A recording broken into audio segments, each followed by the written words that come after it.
Добар ден, време е за пладневните вести на Канал Плюс. Почнуваме веднаш по кратката најава на дел од содржините.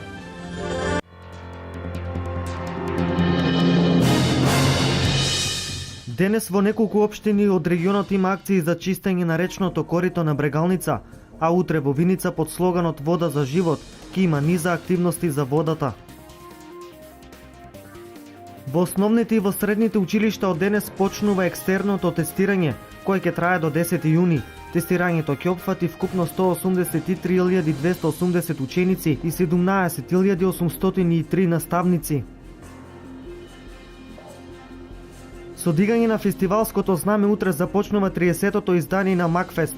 Во наредните 3 дена Штип ќе живее фестивалски со многу гости со ноќна забава, продолжение до 3 часот по полноќ.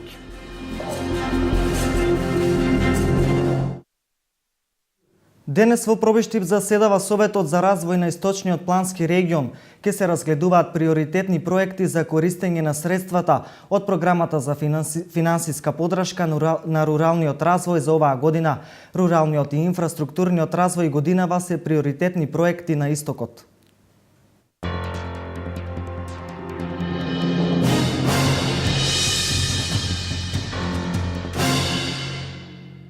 Денес во неколку општини од регионот има акција за чистење на речното корито на Брегалница, а утре во Виница под слоганот Вода за живот ќе има низа активности за водата, низиното влијание врз развојот на земјоделието и во производството на ориз. Овие активности се во рамки на проектот за управување со речниот слив на Брегалница, финансирани од швајцарската влада, имплементирани од Министерствата за земјоделство и животна средина.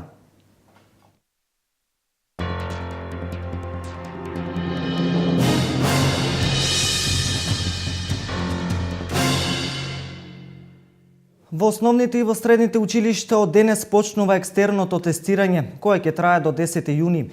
Тестирањето ќе опфати вкупно 183.280 ученици и 17.803 наставници. На интернет страницата Прашање екстерно е објавен базен со вкупно 445.700 прашања на македонски, албански, турски јазик, како и распоредите за екстерно тестирање на учениците од 4-то одделение основно до 3-та година средно образование. Во општина Штип има вкупно 5104 ученика од основното и средното образование кои ќе бидат опфатени со екстерното тестирање кое годинава ќе се спроведе во периодот од 2 до 10 јуни.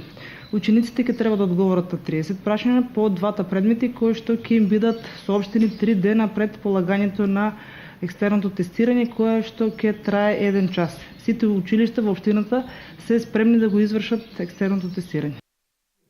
Дисперзираните наставни центри при Универзитетот Гоце Делчев кои се наоѓаат во поголемите општини функционираат солидно и со голем интерес од страна на студентите, но за оние во помалите општини како Радовиш и Пробиштип интерес нема. Токму поради тоа постои индиција овие наставни центри да се ревидираат. Во помалите општини е релативно слаба заинтересираноста, значи има повеќе студенти кои што патуваат од другите поголеми градови, да кажеме од Струмица и од Штип патуваат за Радовиш или од Кавадарци за Радовиш и така натака, но бројот на студенти во овие два града што ги спомнавте е релативно мал. Можеби затоа треба да се на некој начин ревидира и ова идеја за некој од наставните центри кои што постојат, затоа што е неоправдано да држите голем објект како што е во Радовиш или во Пробиштип, а има 10-15 студенти, некој пат и многу помалку, можеби да дојде до 5-6 студенти во 2-3 година. Сдруженијето за цистична фиброза Македонија во соработка со општина Штип, Црвен крст Штип и Државното музичко училиште Сергеј Михајлов Штип денеска организираат хепенинг за подигнување на свеста за цистична фиброза. Во текот на денот во болницата се реализира крводарителска акција, во тек и стручно предавање за студентите на Факултетот за медицински науки, а за неколку минути на мини плоштадот во градот ќе се дели промотивен материјал за подигање на свеста за ова тешко заболување.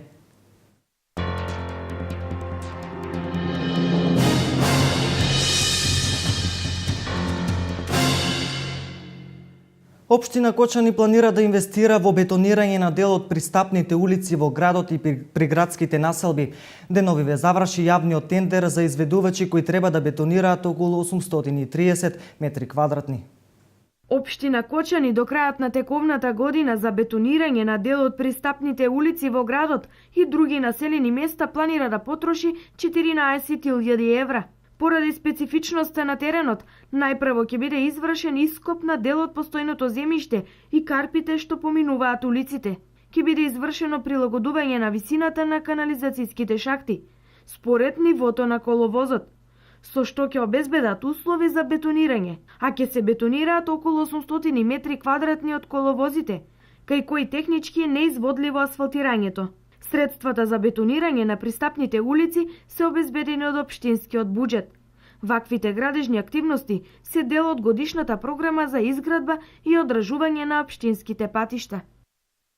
Утре во 12:30 со подигање на фестивалското знаме ќе започне јубилејното 30-то издание на фестивалот на музика Макфест. Во двете полуфинални вечери ќе бидат изведени 30 песни, од кои во финале ќе се најдат 18, односно по 9 од двете вечери. Утре во 16 часот изведувачите ќе имаат и првата фестивалска проба. Фестивалот ќе биде пренесуван на првата програма на македонската телевизија со почеток од 20 часот и 30 минути. За време на одржувањето на фестивалот во среда, четврток и петок, работното време на угостителите е до 3 часот по полноќ.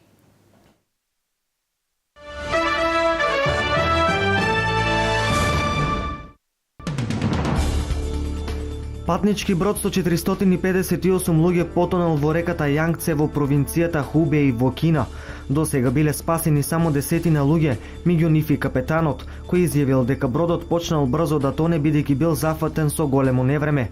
Некои патници се уште се наоѓале во бродот и можело да се слушне како бараат помош. Парите што англиската кралица ги добива од државната каса се најдоа под лупа на јавноста, откако беше објавено дека граѓаните кои плаќаат данок наводно ја финансираат монархијата со околу 40 милиони фунти годишно.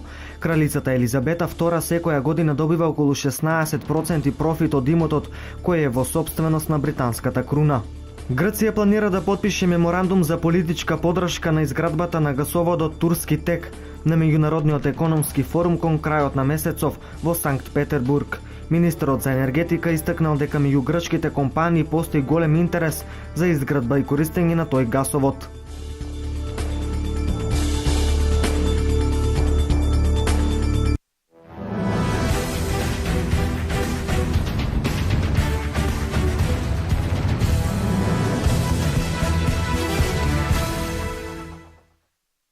Академијата Апостолов Пандев го освои второто место на меѓународниот турнир во Подгорица, Трофеј Подгорица 2015. На овој турнир учество зедоа генерација од 2001 до 2006 година, односно повеќе од 75 екипи и над 1500 дечиња. Од Академијата Апостолов Пандев се надпреваруваа генерацијата од 2003-2004 година. За прв пат од Академијата Апостолов Пандев настапи 2005 година, за кој ова и е прво искуство. Генерацијата 2003-2004 во финалето се надпреваруваа со фудбалскиот клуб Жупа од Никшич, каде што беа поразени на пенали. На меѓународниот турнир во Подгорица беа прогласени најдобри стрелци и голмани. Од Академијата беа прогласени Ване Крстевски и Љупче Тасев.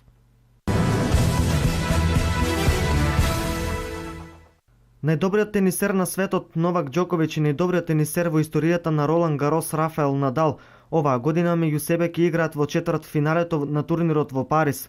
Како што најавуваат светските медиуми, ова ќе биде една изворедна борба или финале пред финале. На машкиот дел од турнирот немаше изненадувања и сите фаворити се пласираа во четвртфиналето. Енди Мареј ќе игра против Давид Ферер, Нишикори против Цонга и Федерер против Вавринка. Денес ќе се одиграат првите четвртфинални двојки Нишикори и Цонга и Вавринка Федерер. Во женска конкуренција имаше неколку изненадувања, па во осми на финалето беа елиминирани Марија Шарапова и Петра Квитова. Во четвртфиналните двојки во женска конкуренција денес ќе играат Ана Ивановиќ против Елина Свитолина и Гарбине за ривалка ја има Луси Сафарова.